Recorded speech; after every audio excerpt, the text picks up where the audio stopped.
What is up, everybody? Welcome back to another episode of Talk of the Tundra, your Green Bay Packers podcast that is a proud partner of the Eurostep Podcast Network and the Blue Wire family.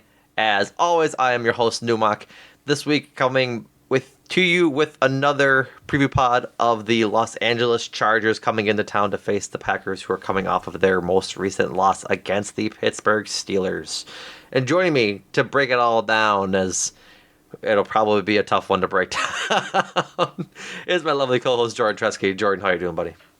Doing well, doing well. I'm going to count how many times I accidentally mentioned San Diego instead of LA. So we're going to have a running count of San Diego mentions, even though the Chargers have not played in San Diego for No, 7 years, 8 years. no. There's no way. If it's that long, I'm old. Now I'm curious. Hold on. 2016, that's insane. Yeah. Oh my god, it's been 7 years. Yep. Wow. Well then, in any case, before we get to the Chargers game against the Packers coming up on Sunday, we have to hand out some cheeses to our cheese recipients from the Steelers game. This game, while the Packers lost 23-19, did look similar in that there was some good things to take out of it, as well as things to improve upon. But as we know, Packers aren't exactly a good team, and any progress is progress at this point. So we are just happy to see some good results out of this game. So the three players that are getting cheeses this week. First up, Jordan Love. Two crunch time interceptions that were entirely his fault, but otherwise on the day, 21 of 40, 289 yards with 2 touchdowns. Also had 11 yards on the ground for what that's worth, but overall was making some really nice throws. I saw it discussed this week that Jordan Love makes a lot of really great throws, and it's really pretty, but he needs to get more consistent on the simple throws and not miss all of those. So I don't know what your take is on that, but I think that will come with time. And if he's making special throws already in between the simple throws he needs to get better at, then I think he's in a pretty good spot despite that 4-game stretch that looked a little rough. Yeah, I agree.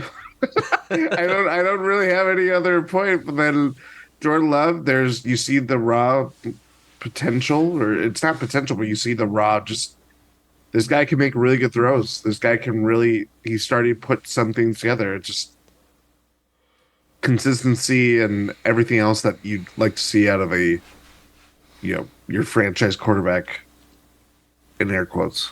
Yes. Would agree. Would agree. Hopefully he has another good week this week that we will touch on in a minute. Next is Jaden Reed. I think career day. I think this is the most yards he's had. But 5 catches, caught all 5 of his targets, I should say. 84 yards and that long touchdown.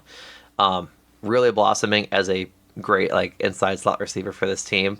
Obviously still a rookie, but he's becoming a tool that should be utilized more often, just like Dontavion Wicks has been in recent weeks. Not that Jaden Reed hasn't been used this season at all, as a criticism. It's just I think he's coming into form right before our eyes. 7 plays, or what is it? Seven receptions of 30 plus yards on the year for Jaden Reed. That's already more than any Packers rookie receiver has made in a full season since 2000. That's courtesy of, I believe, Mike Spofford over at Packers.com. Yeah, very impressive stuff. There's certainly, again, big thing with him is, especially we see on punt returns, and he had it almost went on Sunday. He muffed one. He must one, and he needs to get stronger hands. It's catch radius stuff that has been the issue with him. Outside of that, he's serving his role well. There's a reason why he was the second round wide receiver that they took this year, and we knew that they would need an outlet kind of guy that, especially given the previous regime and what they're coming out of. Randall Cobb was just not that effective last year, and getting a guy that can, even if it's a rookie receiver who has, drops, under his belt at this point, many drops under his belt. He's still making big plays and is still serving a role or a value to Jordan Love in the passing game, especially with how much they've had to air it out, so to speak. So, yeah, I've liked what we see of Jaden Reed on the whole. There's certainly things to get better at, but again, that could apply to pretty much every Packer on this roster, given the state of the season so far. Yeah, absolutely. On a slight tangent, talking about just the punt returning of it all, I'm not really sure why Rich Bisaccia and Matt LaFleur just don't put Keyshawn Nixon back there like at all times. Because I understand trying to get like Jaden Reed in there, and maybe that Keyshawn Nixon's a little tired from playing defense in a pretty significant role on defense, but he catches the ball. That's like pretty simple about it. Can make plays. I'm not saying I'm not comfortable with Jaden Reed back there, but I think that we are seeing that he's not the most adept at it, because I think that's for sure not his only muffed punt on the year. And luckily he hasn't lost one yet. Knock on your nearest wooden object. But I think you're playing with fire on that one. And it's not that it truly matters, because like we're bad. Losing is kind of beneficial for the Packers right now.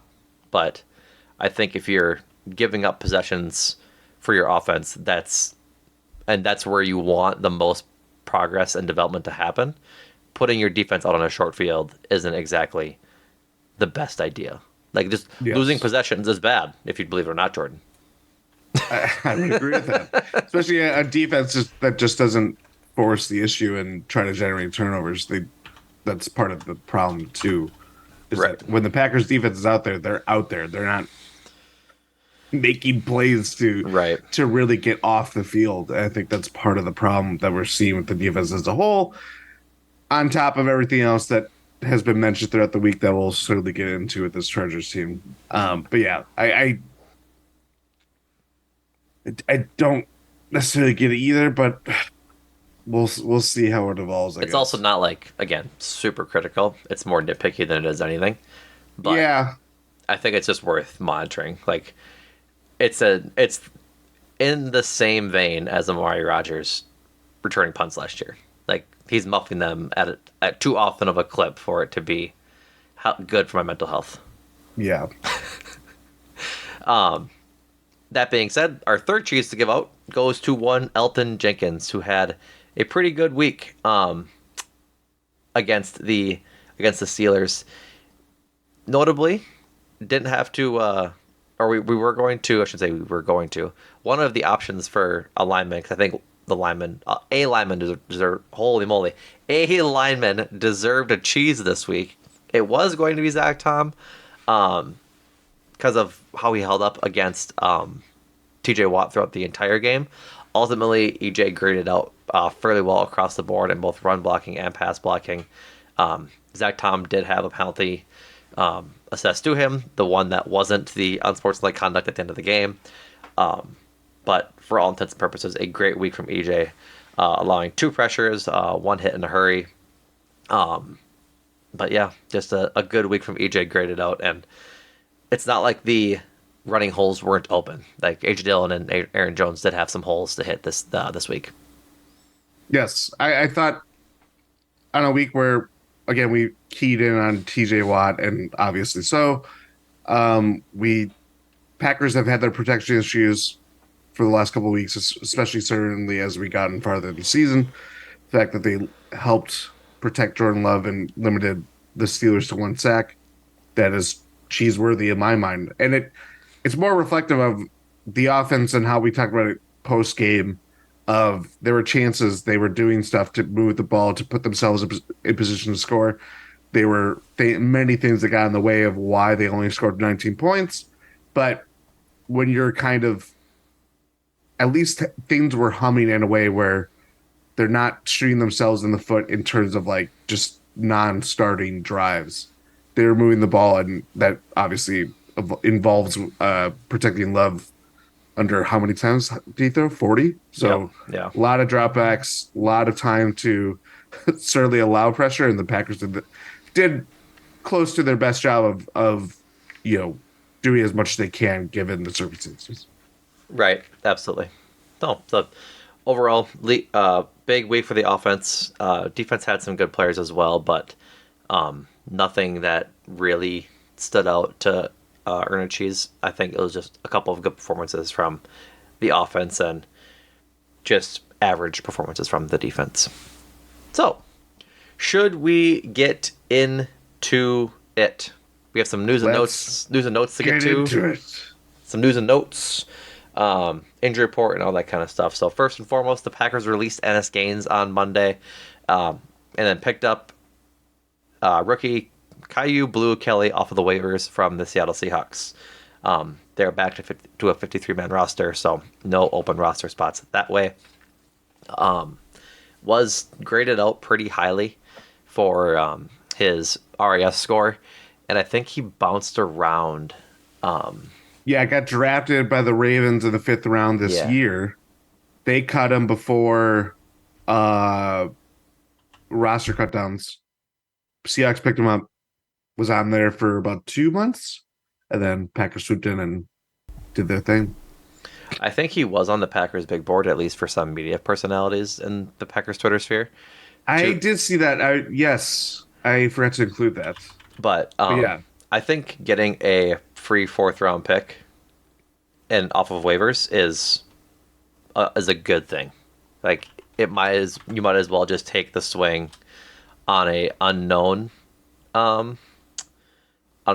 player versus a known guy like Ennis Gaines. Like we kind of have figured out what Ennis Gaines does, what he is capable of, and what his playing ability is. It's not that he's a poor player. He's just, I don't think, has a fit on this team and could be better essentially. But a 4th round pick is a fairly high pick in a year where there wasn't a lot of good cornerbacks. I think Christian Gonzalez and Devin Witherspoon were kind of the cream of the crop, and then and that was kind of it. And it reflected in where they got taken to. Right, exactly. I think Christian Gonzalez was 5th maybe, and Devin Witherspoon was late. I think he went to the Seahawks, so had to be in the 20s or something. Mm-hmm. So, but yeah, Caillou Blue Kelly's RS score is 876. Not the fastest, 4.52, but had a pretty good split at the early parts of his 40-yard dash. Overall, just a quick, kind of twitchy guy. So we'll see what kind of playing time he gets with Jair being out, which we'll get to in a minute, or probably going to be out. Probably just a depth thing for them, and need to upgrade a guy from the practice squad to the roster. So, second team, or 2 nods on the All-Pac-12 second team. Well, he was at Stanford the last couple of years. Also, son of Brian Kelly, a cornerback for the Super Bowl champion Tampa Bay Buccaneers from 20 years ago. Not the Brian Kelly coach for LSU. No. Even though he sure is defensive. No, son of Brian Kelly, who I'm old enough to remember him playing, and he was pretty good. Do you remember when Brian Kelly went to LSU when he first started and went to the... He's just using that accent? He tried to use the Ed Orgeron accent. Let's go Tigers! That was... I remember that quite fondly, and it was very funny. So yeah, looking at some of his plays on the Twitter, some videos, some highlights, just athletic dude. So here's to hoping it works out, and maybe Goody found a new Russell Douglas. I know that's not something that happens very often, but hey, who knows? So, alrighty. Moving into the week. Injury report time. The Matt LaFleur said this week that the team will not practice in pads, focusing on recovery. Quote, I thought the focus was there, and hopefully we'll see the speeds on Sunday. So I think the team's probably a little banged up, coming off of a few straight games and a bit of travel, as well as I think, like he said, they looked good on Sunday for all intents and purposes, besides some of the guys up front in the rush defense. But when you have 2 dynamic running backs like that, and Jalen Warren and Najee Harris, that's just kind of how it's going to have to work. So Not that I don't disagree with this choice. Hopefully, it gets the guys refreshed a little bit and ready to play against a powerhouse offense that the Chargers bring in. And they certainly have had plenty of injuries, so I'm Yeah. sure that went into some factor of why they're choosing to do it this week. Yep. And that's recognized and I guess propped up by the injury report the Packers have this week. Jair did not practice. They held the walkthrough, so it's all a guesstimation for that. Jair would not have practiced today, shoulder injury, and neither would have Rudy Ford, the safety for a bicep injury. So that secondary just continues to be depleted, and it's going to be a problem this week, I think. um, Players that would have been limited in practice, should they have held a full practice, was Kenny Clark with his shoulder injury he sustained a couple weeks ago. Elton Jenkins with his knee, as always and as predicted. Aaron Jones' hamstring, as always and as predicted. Quay Walker with his groin limited, so we'll see how he feels the rest of the week. I'm sure it'll be a game time decision, if anything. And then Christian Watson with a shoulder injury would have been a limited participant. On the injury report as full participants were both lineman Yash Nyman with his back injury and John Runyon Jr. with his neck injury. So good news there. For the Chargers, they had a full practice today, it seems. A few DMPs that are notable. First and foremost, Keenan Allen with his shoulder injury. I think he's had that somewhat all year, if I'm not mistaken. I believe so. Yeah. Gerald Everett, their tight end, has a back injury. He did not participate. Sebastian Joseph Day, a D lineman, has a knee injury. He did not participate. Khalil Mack was listed as a DMP, but he had veteran rest, so no issue there. And Donald Parnham Jr. has a knee injury, and he did not. Or I'm sorry, hip injury, and he did not participate. JT Woods was on the non-football illness, non-football injury / illness list. He was limited, and full participants were Rashawn Slater, their pretty standout tackle, Ahoy Guyman, their safety, and Joey Bosa, their edge rusher. So, both some pretty long lists for the Chargers and the Packers coming in. Hopefully, most of these players play, because you like seeing good players play, frankly. Yes, definitely. So, getting into all that, the Chargers come into town consistently one of the unluckiest teams ever. I guess I don't want to say the unluckiest. I think they just have the most luck. Well, no, they just have the most luck in their schedule. Like, sometimes they get really lucky, and then sometimes they get really unlucky. Does that make sense? There's always this bit in there. I saw somewhere that they had some pretty decent luck this year, despite their crap record already. Not just I believe they are the second most lucky team by some metric. Yeah, Packers are high up there too, surprisingly. Right. So that being said, the Packers are 10-2 against the Los Angeles Chargers.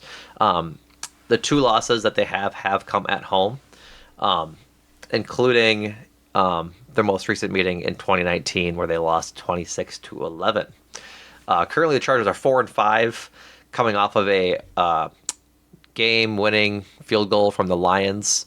I believe in Detroit. In Detroit. Yes, it was in Detroit. Yeah. So they're coming back to back to the Midwest. Yep. So, but they're 4-5 with a plus 24 point differential and are third in the West this year. They're behind the Raiders.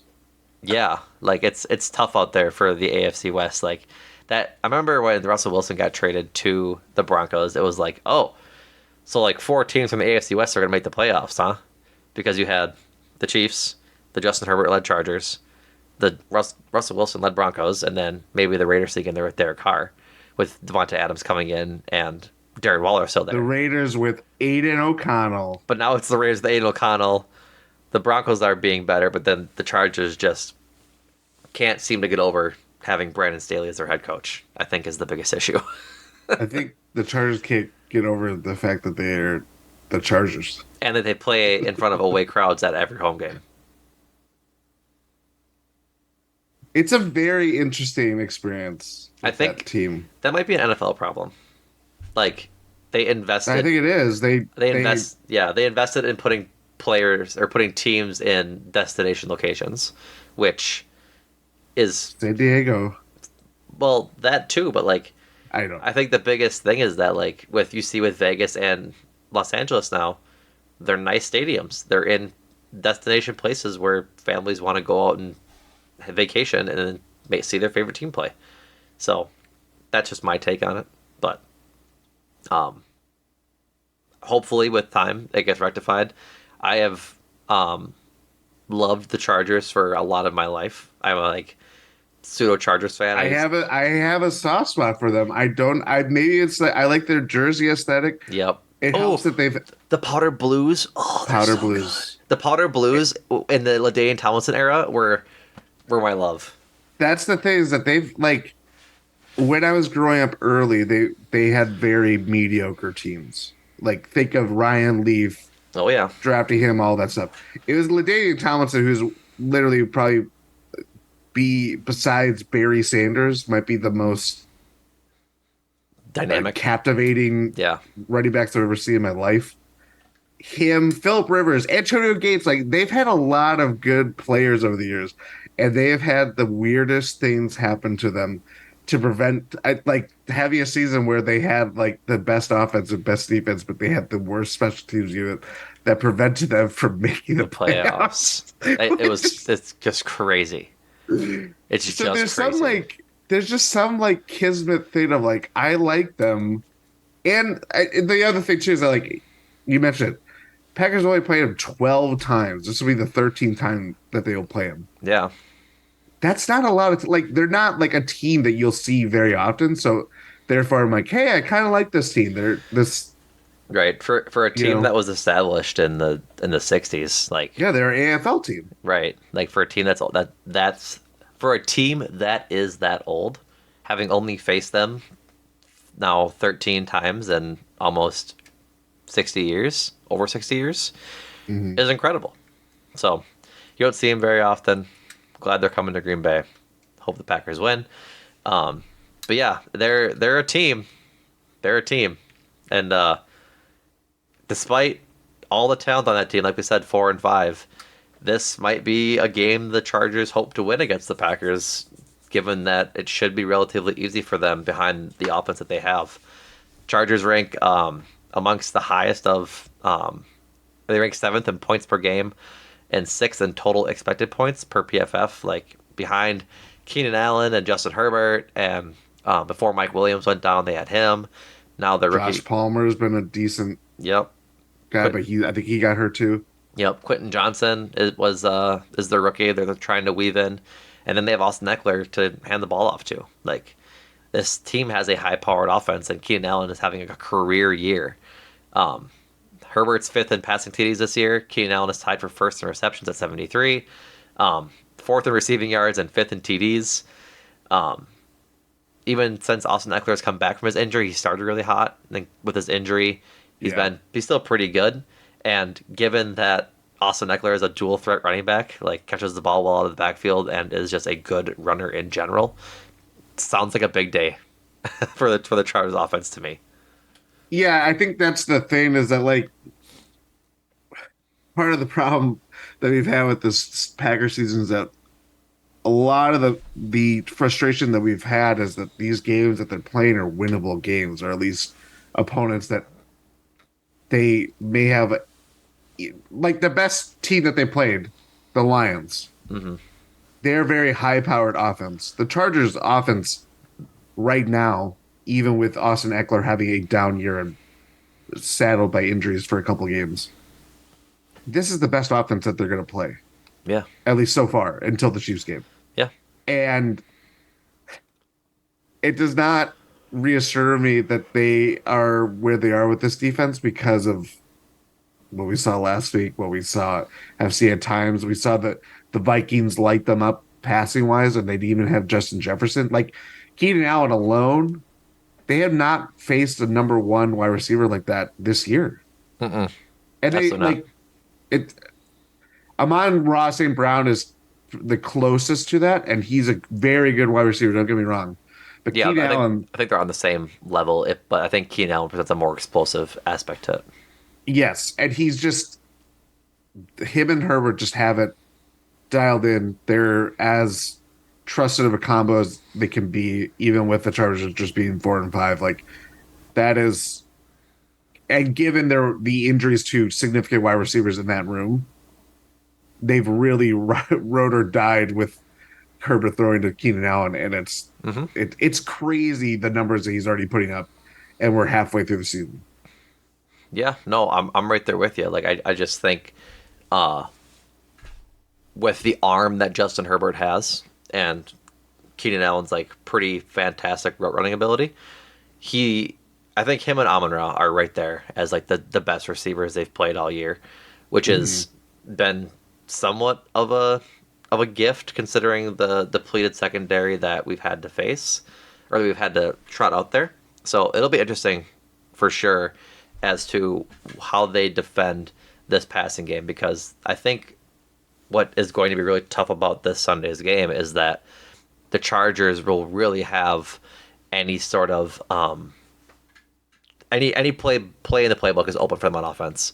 You can either Yes. go Keenan Allen against either seventh round pick of Corey Valentine and Carrington Valentine, and or you could just run Austin Ekeler against this porous rush defense. And so I think that's where it's going to be different or be difficult. I apologize for the defense to have any sort of momentum. I think they'll just need to get home more. But I think that's I think one discussion I wanted to have with you, I guess, is what does success look like for the secondary on Sunday, knowing that their tight ends between Gerald Everett and Donald Parham, they are I shouldn't say dynamic, but they're pass catchers as well as just being good blocking tight ends. But then Keenan Allen, Quentin Johnson, and Jalen, I think it's Gutton coming off of IR, had a good week last week. So they have weapons in this receiving room, and I'm very curious as to because I think I have my expectations. I'm curious as to what your expectations are for those cornerbacks that are going to guard Keenan Allen and the rest of the receivers this week. I mean, they're not high, clearly. Hmm. Um, it's a different. This is kind of where we're at, especially with the season, and it's kind of goes in lockstep with the reason why they take a flyer on Caillou Kelly. Of okay, well, if you're trying to find diamonds in the rough and stuff like that, like putting these reps against guys that are inexperienced and haven't faced up against a wide receiver like Keenan Allen. Can't even say that about, who they're lining up against in practice. Hmm. You know what I mean? Like it's just a whole different level of wide receiver that we're talking about here. This is an all pro level kind of guy.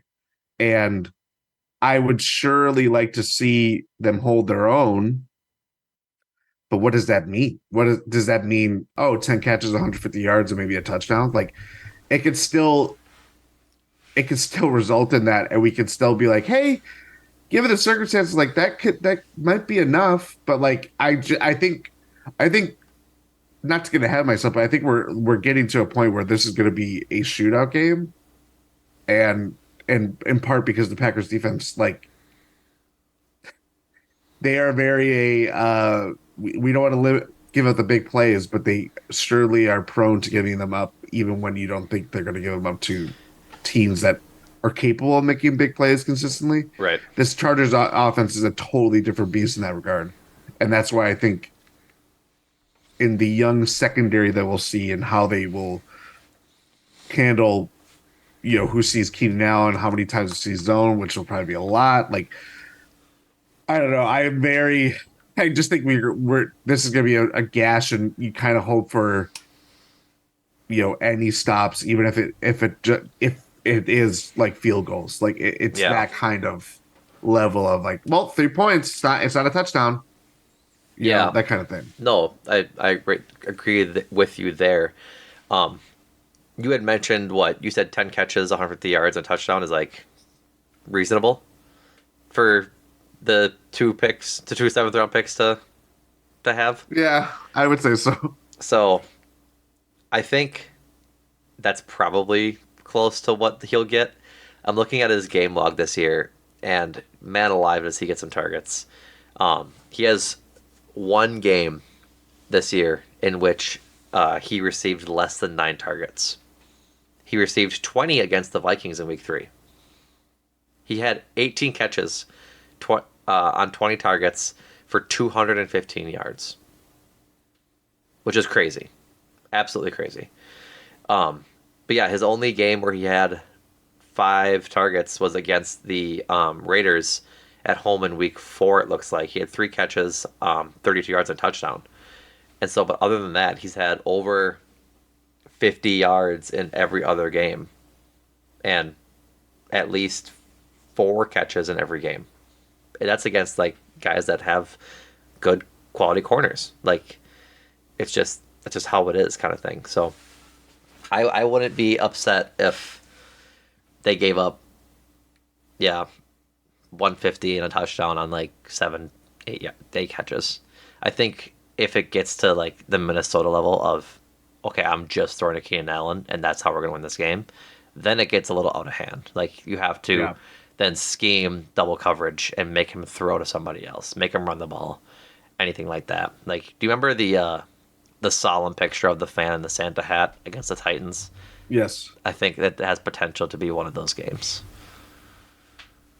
Yes. I think that's where the the Keenan Allen effect on this defense is going to be very interesting Mm-hmm. because even if they go the lengths of really trying to cancel him out of this game, as we mentioned, like they have dynamic pass catchers, whether it's you know, Guyton, their tight ends, Everett and Parham, Austin Ekeler. Feels like this could be a big Austin Ekeler game. Um, like I, we'll see if the if Joe Barry goes that far because a lot of discussion about his uh preferred scheme and personnel wise. But yeah, Keenan Allen could easily have just a big field day, and I'm not looking forward to that. No, not at all, really. And I guess I would imagine that play action is going to have a pretty big impact this week because I'm sure they're going to run Austin Eckler quite often to get that just game going, and then you'll have to bite on it, and then that's when mistakes happen. Players bite on the run, and Keenan Allen's wide open down the field. Like I think Yeah, that's just kind of how it's gonna be, unfortunately. But I think your point earlier about holding them to field goals is going to be difficult as well. Like Chargers ranked second in red zone efficiency, converted 72.5% of their 29 red zone trips this year. And they just don't turn the ball over often. 7.2 turnover percentage, second behind, believe it or not, the Steelers we faced last week. So the Packers have that good red zone efficiency as well, 10th best. Only less than 50% of their opponents' trips end in a touchdown. But the flip side of the coin is that they don't get a lot of turnovers. They're pretty bad in the league, fifth worst at 8.4%.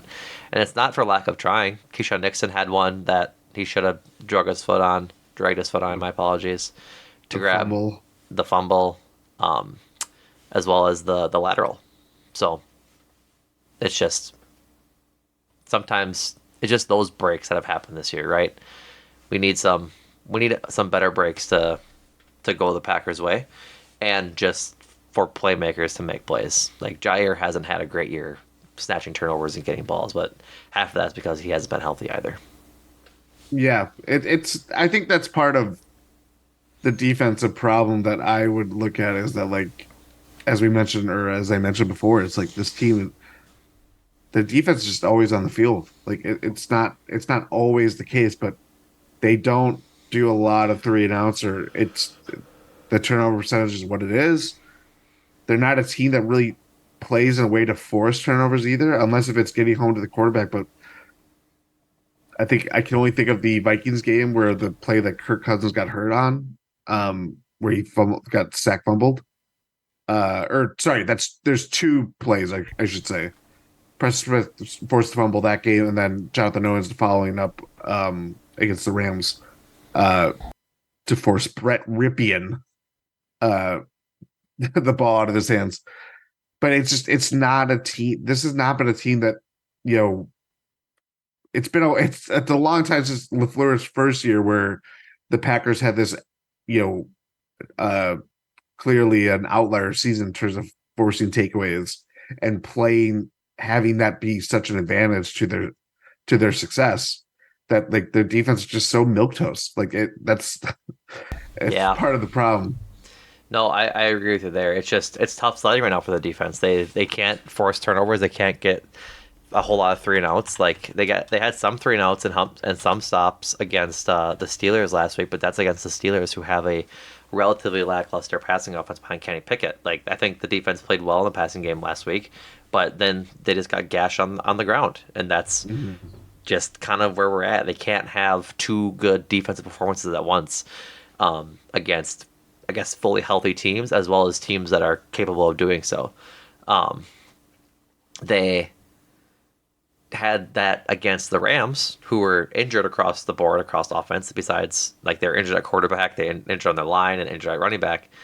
And so it's easier to have that nice defensive performance against a team of that caliber. But when you go against these teams that are going to be playoff contenders and have fully rounded and talented teams, it's going to be harder to have standout performances like that. Yeah. So, getting to Justin Herbert is going to be the biggest route of success here as we continue with the defense. Rashawn Gary, I'll say it right away up top, has to get home. Did you see Matt Schneeman's recent article in The Athletic? I did not. Do I need to go read that after this pod? I did not read it either, but I've already. I'm vamping while I look at the. Do me and Matt Schneeman have a similar opinion? I believe. Here we go. Wait 1 second. I am finding it. You'll find it. Here we go. The headline: Rashawn Gary's impact. Are the Packers getting enough from the $96 million pass rushers? Yeah, sounds like I need to go read that article when this is done. So we'll see about that. Always read Matt. Matt's a good writer. Yes, he is. So little promo there. But yeah, I think that's just the most important thing is they have to get home. I don't think when's the last time we've seen I guess there was a sack last week, I believe, but the Chargers O-line has been a weak link this year. I'm sorry, my apologies. Their right tackle, Trey Pipkins, has been the weak link on the line, which is typically where Rashawn Gary lines up, despite going from side to side. Per PFF, Pipkins is tied for second, allowing 6 sacks this year, and the Chargers as a whole have allowed 20. So Justin Herbert's been on his back a whole lot through 9 games. That's almost 2 sacks per game, or it's over 2 sacks per game. So here's to hoping that Preston Smith and Rashawn Gary can get home well and get home often. This game, Van Ness, that they see significant. They were running stunts for Van Ness last week too. Like I think Lucas Van Ness almost got home a couple times on some stunts, and so if they want to be creative like that and not because they're not going to be able to blitz secondary players now that they're not deep back there. Like it's just the nature of it. Until they get Darnell and Eric Stokes back, it's just going to be pretty hard to ask Joe Barry to blitz Jonathan Owens or Keyshawn Nixon or any of the secondary players, especially against this passing offense. Yeah, that's the thing. I mean, I just see 1 sack the last couple, or in each of the last 2 weeks. The whole thing about this Packers defense and what it's built on is getting pressures, and therefore, once it happens, then it's the odds rise of, getting 3-and-outs, generating turnovers. We just have not seen that, and I think we talk about Keenan Allen and just how big of an X factor he is. Like it's capital X. It's size 72 font X factor. But a guy like Austin Ekeler, who's an outlet in the passing game, a very good running back in his own right too. Like, what was the stat of the Packers play or see like the highest percentage of rushing plays from Yeah, their opponents? their players or the team itself just sees a higher percentage of rushing plays as opposed to passing plays. The balance is off essentially. They Yeah, face the run more than they face the pass. yeah, and that in itself is a way of Limiting Rashawn neutralizing Gary's right. Is exactly, limiting the edge rush, which is what the bread and butter of this team is. and that includes scrambles. That includes plays that just continue and develop, and its pocket breaks down, and they Hmm. face even the guys that we don't consider mobile quarterbacks. Hey, they'll get a first down. They'll get 5 or 6 yards to extend drives and stuff like that. Right. Justin Herbert's not really is kind of in that mold too. So he's clearly, as much as he's gotten sacked a few times this year, obviously, and has gotten some injuries based on it too. He's a guy that knows this is one of the most poised pocket passers in the game. Yeah, You know that what I mean? was Like, his thing coming out of college. yeah, and I think that we saw them struggle against Kirk Cousins, Jared Goff. They have not faced another like Justin Herbert's on another level. If the Chargers weren't in their own way, sometimes Yep. he could easily be on the level of like Holmes, Jalen Hurts in terms of perception and where he stands in the league. But Yeah. he's a damn good quarterback regardless. So I don't know how they'll be able to go about that because that's another big X factor size 72 font. Right. No, absolutely. So hopefully they can get home. I think you put it pretty starkly and blankly that if they run the ball, Rashawn Gary's not going to have that big of an impact. And so I think that's something that needs to be developed and they need to draft for sooner rather than later. Like I wouldn't even mind as a draft pick if there's a good D lineman out there that's like a certified run stopper, go get him. That's 6 or 7. Like that's a guy that can really bolster your defense and fix a pretty glaring issue for your team. You don't always want to draft for need. You kind of want to draft BPA, best player available, almost always. But at this point, if you're extending guys that are sorry, if you're extending guys that are adept at pass rushing and are making their living off sacking the quarterback, having those players neutralized through the run is counterintuitive to how you're building your team, right? And so Yep. that's where the sort of build out of this team matters. Like Devontae White is good. I think he's having a just fine year. TJ Slayton's having a just fine year. They're all having just fine years in like the pass rushing game. Neither one of them are having like superb years run blocking or run preventing. And so that's just the mix of it. So we'll see how that goes. Hopefully it goes better than we anticipate. I think the biggest thing is just that if they can get home, that might give them a chance to be competitive in this game. Yeah. But they can't be competitive in this game without having a good offense. And so we'll move on to the offense at this point. That's a segue, folks. Best in the business. Coming off of the 19-point performance in Pittsburgh last week, which should have been 20 with the extra point, and probably some more with the interceptions towards the end of the game. It's trending in the right way. Would you say? Yeah, I mean the last 2 weeks that this has been more what we wanted out of this Packers team Yeah. offensively. Like there's a lot to still fix, certainly, Mm-hmm. but it's not. It, it- they're not getting in their own way. There's things combating why they have not been more, the breakout these kind of offensive performance that we didn't really expect going into the year, but certainly we would like to see a game or more drives being strung together that they can be a little bit more lethal, explosive offensively. Mm-hmm. But yeah, it's trending in the right direction, I'd say. Yeah, absolutely. And I would agree with you. That's why I set you up for that one. I think what has been good though, and what has helped with that is Jordan Love being a better pocket passer than he was during that 4-game slide.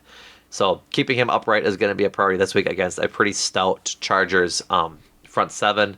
They've got the likes of Joey Bosa, Eric Kendricks, Khalil Mack, and I think one of their rookies is having a pretty good year. I'm trying to make sure I got the right one, but Tui Pelotu. yes, I remember doing some draft analysis on him out of USC. Yes, second round pick. So linebacker has 20 tackles, 4 sacks, pretty good. So it's going to be tough. Khalil Mack is always good. It is going to be a menace. Joey Bosa is always good. Is going to be a menace. So how they can perform against those edge rushers and just the front 4 and 5 in general going to be pretty critical. Coming after a week where they had to be pretty good against T.J. Watt and Highsmith. Chargers have 30 sacks this year. It's a lot of sacks. 15 of those sacks have come in 2 games. Jesus. Who are they against? Do you know? The Raiders. Okay, that makes sense. During the Josh McDaniels days. And not last week, but the week before against the Jets. That also makes sense. Yes. And they had a 5er in there, I believe, against... It might have been Minnesota. Sorry. Either that or... I'm looking up right now. Nope, you're good. The Titans and the Cowboys. So they've Jesus. Like the former two, the Jets and the Raiders have pretty not great offensive lines, so that makes sense. Yeah. But the Cowboys and Titans have good offensive lines, and so getting sacks against them is pretty impressive. 5 I think at that. That is what Packers have had problems with singular pass rushers, whether it's Max Crosby. T.J. Watt did, he only had 1 sack, but he was a problem all game long. Mm-hmm. Who am I missing? They kept Daniil Hunter in check. He kept him in check. I swear there's another guy that kind of... Oh, Aiden Hutchinson. Oh, yeah. Detroit game. Yeah. Now we're talking about 2 star pass rushers, a very good rookie by all accounts. They're like defensive tackle. Morgan Fox has 5.5 sacks on the year too. God. Like this is going to be an all 5-man unit kind of thing. Like Packers O-line has had their problems. They've had their injuries. They've had everything. Like obviously it's easy to key in on, okay, if it's Rasheed Walker or Yosh Nijman and how they'll handle the combo of Mack and Bosa kind of switching places over the course of the game. But like those two generate so much pressure that a guy like Morgan Fox or any other interior lineman can feast too, because of the protection issues that generate because of having to defend all pro level sackers. Right. And it's gonna be tough because like you have multiple of them that you need to focus on. You can't double Joey Bosa or double Khalil Mack since you got Morgan Fox or Tuli Tuilapo to cover in the middle. Like it's just it'll probably be a lot of big packages like tight ends helping out, running backs trying to help out on passes as well. Like it's gonna be a tough week for the offensive line to really stifle that pass rush. However, I saw a clip, but I told you this in our earlier today, a clip of that same defensive line getting pushed back on the runs. So if the Packers defense can do something like that, where I think it was against the Lions last week, I think it was the first drive, the Lions offensive line reset the line of scrimmage so that David Montgomery didn't have to make a decision on what hole he wanted to run through until after the first down marker on like a 3rd and 3 or 3rd and 4. Like that's domination of a defensive line. Mm-hmm. And I saw it from a Packers Twitter person where it was like, can't wait for Jordan Love to operate behind what would be this like offensive line against this defensive line. I just think that's a little ambitious. I don't think we've seen that sort of dominance in the run game from the Packers at all this year. So to expect them to do it against the Chargers, who had it done to them by a pretty good offensive line and offense that the Lions had last week, I think is a little bit naive. But I'm willing to see it. If they want to make it happen, I'm not going to be upset about it. Yeah, I don't think the Packers are at that point. I mean, we're talking about them trending in the right direction, but there's still, again, there's a lot of issues that why they haven't scored as many points, Right. basically since the Bears game. So Yeah. yeah, I don't know. I worry about Jordan Love, and I think this is going to be a very big test on his decision making, his Mm-hmm. ability to withstand pressure. Can he find ways to not just rely on scrambling out of pockets? Can he make throws stepping up into pockets when it starts to break down? Like this is going to be a good litmus test in that way of like it's just finding data of okay, we know Jordan Love is not a fully fledged developed quarterback, but how does he handle facing against defensive lines like this? Like again, Packers' soft schedule kind of invites the fact that you're not going to see a lot of great defenses. Mm-hmm. We're not going to see a level of Philadelphia. Kansas City is probably going to be the probably the best defense that we see this year. Honestly, Yeah. maybe Detroit again too, depending on how you view them. But like, there's just not that level of like, at least from a front like this that could create so much pressure. Certainly has a lot of problems in terms of it lets up a lot of points. Yeah. They play fast and loose a little bit, but I do think this is going to be an interesting game for Jordan Love in terms of responding to basically all out pressure from all sides. Yeah. I think that's a great point. In that, I sort of transitioning to the like passing the ball and how they decide to go with the passing game. Asante Samuel Jr. is good. Like he's an all pro level cornerback, and they're gonna have to avoid him. Like depending on who he lines up with, whether it be Romeo Dobbs or Christian Watson, like it's gonna be another tough week for either of those guys. Like it's been a tough week for Packers receivers on like in the conversations because first I think it was Paul Brettel, I believe, our good friend of the pod, wrote about how Romeo Dobbs's touchdown numbers are inflated when compared to his actual separation and how he's performing as a receiver. And I think he put it like perfectly. Like Romeo Dobbs hasn't been getting separation in one-on-one matchups by pure talent alone. It's been a lot of scheme, which is fine. Yep. Like if he's catching the ball on those plays where he's schemed to get open, that's good. At least he's catching the ball. But for him to be a next level receiver and to have a place on this team, he has to win one-on-ones. And he just hasn't been this year, which has been a problem like throughout the season for the Packers. Like that's partially the reason why it's sort of tough sledding for Jordan Love at the moment and all season in the passing game. And then Christian Watson sorry, did you want to say something? No, I was going to say that tracks because we talked about like where's Romeo Dobbs. We know his connection with Jordan Love in terms of red zone targets, red zone scores. Like it takes a while sometimes to get to that point on some plays, but like they have been. I'd be curious to go through red zone touchdowns alone and just see how many Romeo Dobbs has. But yeah, like there are the games where we're like, where's Romeo Dobbs? Why is he not? He'll come out in the Lions game and go off in terms of numbers, but that's also facing against a defense that eventually retreats into a shell and doesn't want to let up big plays. So like, again, it all tracks of just where we are at with Romeo Dobbs and we'll get into the next pass catcher. Right, and I think the other part of it is just Christian Watson. Like there has been a lot of discussion amongst Packers fans this week about Christian Watson.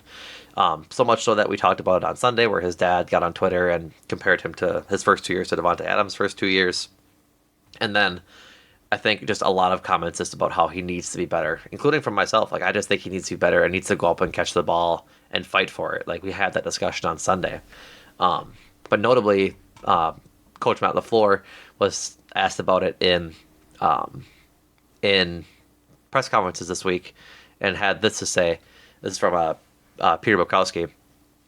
The tweet reads, Matt LaFleur is saying, quote, a lot, end quote, of Christian Watson's struggles are on him, the head coach, and that he's always taking responsibility.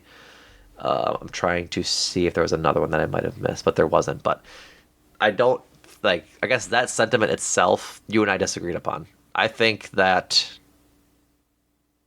Matt LaFleur taking a lot of responsibility for Christian Watson's struggles is protecting his player more than I think he needs to. Because while it hasn't been great schematically and how he's used, I just think that he hasn't been just great at catching the ball. He's had a few drops, and we've seen just sort of the lack of ability to go get the ball be one of the main issues that has plagued him this year. Between that and underthrown balls, which aren't his fault, but I think a lot of it is not fighting to get back towards that underthrown ball, and I think that's just part of what has been the frustrating point from Packers fans. I agree with you. I think that is kind of Matt LaFleur's go-to move, I guess, of protecting the player, taking on the blame. It is a go-to move in that sense. I do think he's also right because, again, Christian Watson's usage in terms of go go run long routes. It's been like it just. I think that's where it's frustrating for a lot of us to see is that going into this year, we just thought better expectations of like we didn't expect the kind of torrid run that he was on at the end of last year, but we just thought more consistency would help him, and we obviously thought that even with a big change at quarterback, he would have more of a role in this offense. Like I've seen some of the it's actually good that he's actually doing what he's doing because it's taking the heat off of the other guys. And Jaden Reed is making big plays. Luke Musgrave has obviously been a popular target for Jordan Love. Romeo Dobbs we've gone in and out of, but like we're not. At some point, it just comes down to producing, and I do think you are right. It's obviously you're right in terms of he needs to fight for the ball better. He can't just wilt in towards, hey, I'm going to jump up for the ball in a way that it's going to lead me into a touchdown, or it's going to you have to physically fight for the ball. Like that is he's not the most built guy, but he's a very tall wide receiver in terms of a specimen like that. But I do think there is a limit to just, hey, we're going to have you run the same go route 30 out of however many snaps you see in a game. I do think there's just ways to get him open, and I'm exaggerating. I'm sure there's numbers and stats that can point to Christian Watson having more of a varied route tree, but it just doesn't feel like that ultimately. And part of that is because of where the Packers are playing. If they're down, if they're having to come back, it's like, well, we're big play hunting, and we need Christian Watson, our speed threat, to do the same thing that you're going to do over and over again. And I think it would be helped by the offense looking more like it has the last couple of weeks, and therefore Christian Watson can, do things that are just him running down one straight line. But again, the offense has looked more normal the last 2 weeks, and Christian Watson really hasn't been a factor in either of those games. Right. No, absolutely. I think your point of getting him mixed in and not running straight down the field is evidenced in, I should say evidence is, yeah, I also evidence by the fact that his average depth of target is up 3 yards from last year. It was 14.3 last year, 17.3 this year. Like they're clearly throwing the ball to him deeper and deeper this year in ways that just aren't successful, clearly. But to my point, last year over the course of his games, I'm trying to scroll over here to see how many games he played last year. I don't know why it doesn't want to tell me that specifically in this, but regardless, he had 65 targets on 41 receptions last year, 33 targets and 14 receptions this year. He had 9 catches he had 9 contested catches out of 12 opportunities. This year, out of 12 opportunities, he has 2. So, we talked about that on Sunday. It's just a drastic decrease in what we've expected him to be. And it's not all of Jordan Love's fault. There's been catches there he needed to make. Some of it's Jordan Love's fault, but it's sure it's a little option A, it's a little option B, but at the end of the day, he's supposed to be the wide receiver one. He has to show that ability to come back and get that ball and make a play for it, frankly. Mm-hmm. So, with all that being said, I hope it keeps on progressing. Like, he just needs to have a better, I guess, a better cadence with Jordan Love, have a better relationship with Jordan Love, and have better chemistry, and that only comes with time.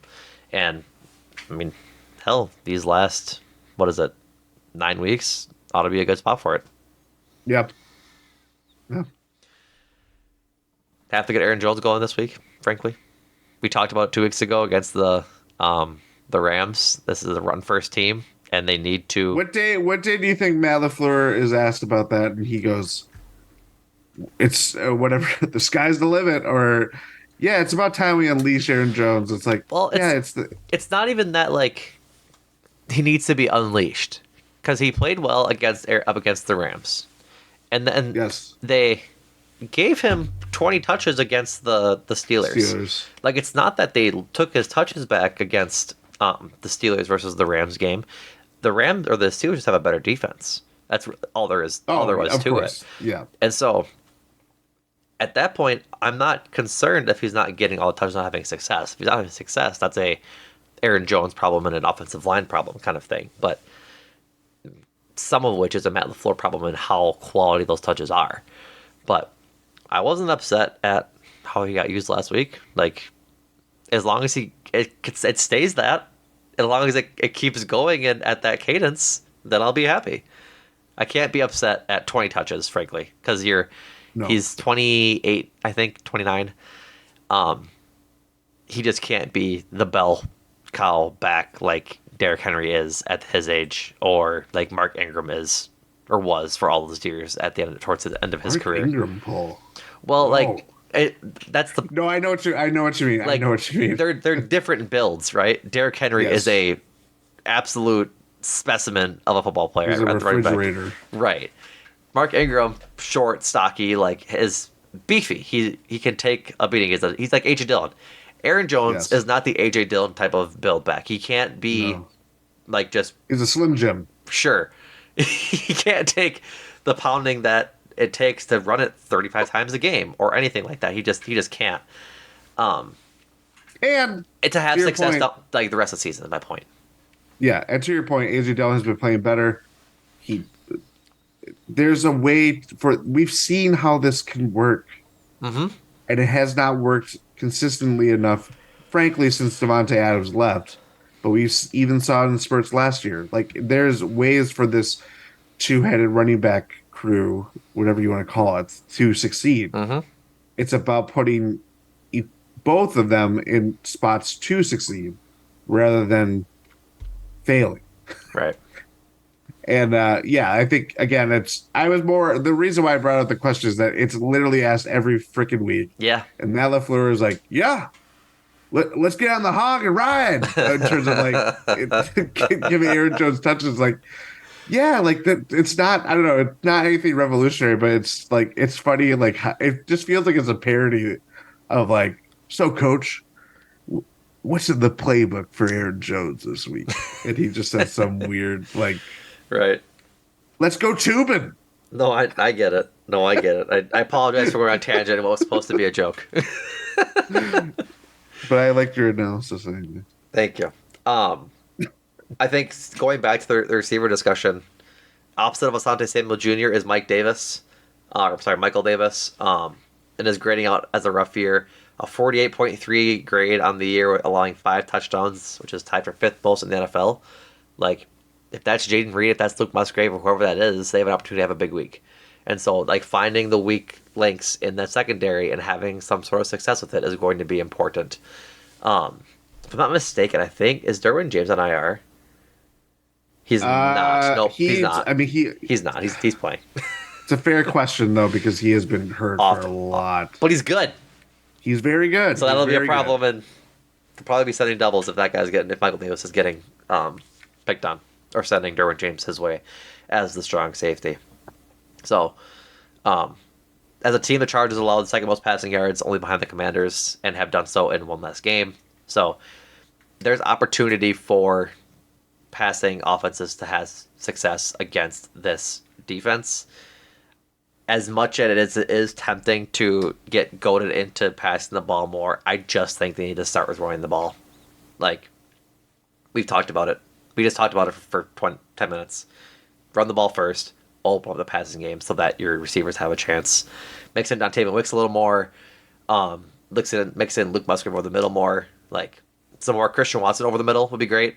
I think a lot of the problems is, like, we've talked about this a couple weeks ago, is that over the shoulder, deep passes on go routes are hard throws. Like, throwing into the sideline is a tough throw, always. And if you can get Jordan Love to pass over the middle, I think you're going to have more success as an offense, frankly, than him throwing go routes over shoulders and stuff like that. So, anything else, Jordan? We should go into players to watch. I think we should go into players to watch. I was going to look up penalties because I feel like the Chargers I have a lot of penalties too. That's another classic Chargers of, like, Yeah. they have these big penalties that just bite them in the butt. And Yeah, that wouldn't surprise me. Yeah. Anyway, yeah, let's go players to watch. I get to go first. You go first last week, and I'm stealing who I think you're going to pick. My Charger to watch is Keenan Allen. Not sure if that's who you're going to pick, but I think It was not actually. Ooh, we had 150 yards, 10 catches, a touchdown as, like, a good thing to limit Keenan Allen to, which is crazy. I think he has potential to have more than that this week. Like, Quentin Johnson has had a okay rookie year. Like you said, Josh Palmer having a good year as well with both the tight ends. But Jalen Guyton is having a good game back against the Lions, so getting him mixed in might be in the cards. But at the end of the day, Keenan Allen is the guy. So if Justin Herbert needs to pick on either of Carrington Valentine or Corey Ballentine, whoever Keenan Allen's on, he will. And he'll have success doing it. So I predict, regretfully, 200 yards from Keenan Allen. I hope I'm wrong. His high stat line this year, 18 catches, 215 yards against the Vikings in week 3. Yep. Last week he had 11 catches for 175 yards and 2 touchdowns against the Lions. Yeah. Like, he just is a monster. That's all there is to it. Yeah. Who would your Charger to watch, Jordan? Austin Ekeler. Another good pick, because he has the same opportunity to go off and make our day horrible. We saw Jalen Warren feast on this Packers defense, both in the run game and the passing game. Austin Ekeler is a better running back and can do both of those things very well. Even in a down year, I just think this Packers defense is going to be lost in terms of they may do the job and maybe holding Keenan Allen under 100 yards by some way or whatever. But Austin Ekeler might be the guy that just feasts with all the attention going that way and getting touchdowns, getting loose. In the open field, we've seen Packers have a lot of tackling issues. It certainly happens with running backs that can just who are elusive, and Austin Ekeler is one of those guys that just shakes people loose. So, yeah, Keenan Allen's definitely it's hard not to go with him first, but Austin Ekeler might be the guy that just the term I cannot remember. Doesn't matter. But yeah, Austin Ekeler is my guy that I think is just going to be a problem for the Packers.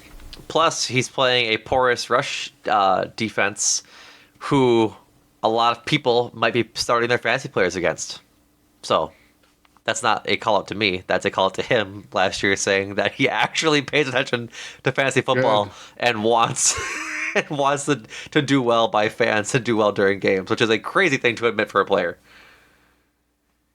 Is it? I don't think it's. I think it's definitely the outlier. Like a lot. I don't think it is. I think a lot of guys are like, screw your fantasy team. Also, shout out Ty, because I did not swear right there. I was about to.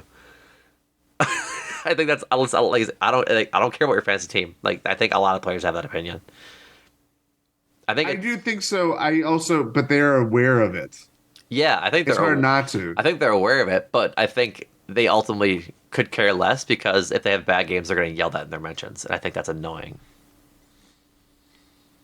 I mean, yeah, to be an athlete these days is not. I would not recommend it outside of I'd recommend it. Give me money. millions of dollars, please. I know, but I will take the verbal abuse. there's a level of you hear it from everybody.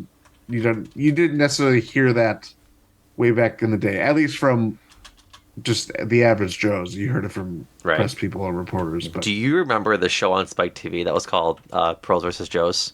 I do. That show was so good. I Again, love that show. I did not anticipate going to a Spike TV show, getting that pulled out of a rabbit's ass. Listen, man, I watched Daryl Strawberry absolutely annihilate some dudes, and it was a lot of fun to watch. Okay, sorry. Who's your Packer to watch? Packer to watch. This is gonna be tough for. Ooh, do you have one in mind? No, It's really tough. it's hard. I have one, but I think it's kind of it's not gonna cop out, but it's like I have one that should have a good week if things Should have a good week. Yes. Who? Jaden Reed should have a good week. Like if he's not gonna be the first option in the passing game, so he might be going against some of the lesser talent in the secondary. Like maybe he gets schemed open a little more often than he usually would, given week to week. Like it's has potential just to be a bad pick. Like he could just have one catch for like 20 yards. But I think coming off of the momentum he had against the Steelers, it could be a decent pick in that he just has another good day. And so I think any receiver is a good pick, but I don't have confidence in Christian Watson as a player at the moment. Roman Dobbs probably draws the Asante Samuel assignment. And so that leaves Jaden Reed and Luke Musgrave to kind of pick up the pieces. And I think either one of them could have a decent week and hopefully a couple touchdowns. I'm gonna go Love, Jordan Love. Yeah, that's fine. I probably outlined my case better about 15 minutes ago when we were talking about him. But I like having these kind of games of like, okay, you're going to face a lot of pass rushers all at once instead of just Max Crosby or Daniil Hunter, these, as I mentioned, these singular pass rushers. And again, part of the reason why this offense has been trending upward is that in the Rams game, we saw better efficiency from, completing passes and finding guys in the right spots. Last week, we saw just the sheer arm talent that Jordan Love has. Let's start to see it a little bit more. Let's start to see like how he looks like under pressure, because I do think he's going to be under pressure a lot on Sunday. But I just want to see him play, or how he responds playing these kind of games, because again, Packers have played a lot of winnable games against not teams that haven't won a lot of games. So Chargers are among those teams, but we know that they are better than their record shows in terms of just the sheer talent that they have too. Oh, absolutely. Absolutely. Like they just are unlucky. Yes. To bring it full circle. Score predictions. You're up first. Chargers 38. Packers 21. That's ambitious. Chargers 45, Packers 17. This is my pick. I can't convince myself to not pick the Chargers in this one. I think it's going to be a bloodbath. It has potential to be a shootout. Potential. It does. I think that that is contingent on if the Packers at least force a turnover. Yeah, I agree. But to be clear, if this is a shootout and they lose, I'm gonna be ecstatic either way. Because if it's a shootout, that means the offense is working, and yes, that would be a huge positive coming out of this. Even week. If it's like what we saw in the Eagles game last year, that's a big touch point just because we saw Jordan Love play in that game before this year. But that level of like, hey, they're still in it. Like they're not like. I think we would kind of be it would be a consolation prize. Yeah, staying in it would be good. Yes. Like if they're down by a touchdown or two the entire game, but still keep on scoring, that's just fine. The defense we have a conversation about, but of course, as we always do. As we always do. So, all right, folks, that does it for us. Thank you for listening to another episode of Talk of the Tundra. As always, follow us over on the Twitter and the Instagram. You can find me at Numac is known, Jordan at Jordan Tresky. Instagram and TikTok is at WatchGSPN. Go follow all of those. We would really appreciate it. Go check out Ty and Rohan with Eurostep and Jordan and Adam with 1 and 6 on the Bucks feed. Ty and Rohan just put out an episode recapping the Bulls win on Monday, I believe it was. Oh yeah, over the Bulls, but also just going over in general the Jay Crowder loss of him, I think, tearing a ligament in his shoulder, if I'm not mistaken. No, his groin. Adductor. Yep. So go check out that. I know that I believe Jordan and Adam are recording at 1 and 6 this week, so you'll have that in the Bucks feed as well. We are. Cruising for talking about a certain Bucks head coach. Just maybe. Yeah. Go check out Cruising for Bruising with Andrew and Adam. The Brewers hired a new general manager, Pat Murphy. Just a rehash of Craig Hunsell, so go listen to that. I get to listen to it, but Jordan did, and he said he liked it, because obviously. And then always make time for this with Adam and Andrew again. I think they have a new episode coming out sometime soon, but I'm not entirely sure. If anything, you can go listen to the Martin Scorsese episode, which is a good one. So, how about this? Subscribe to the feed so you don't miss anything. Yeah, subscribe to them. Just go do it. That's a simple solution. That's a very simple solution. All right, folks. Appreciate you listening. Thank you, and we will be back on Sunday. And Jordan, thank you. Thank you.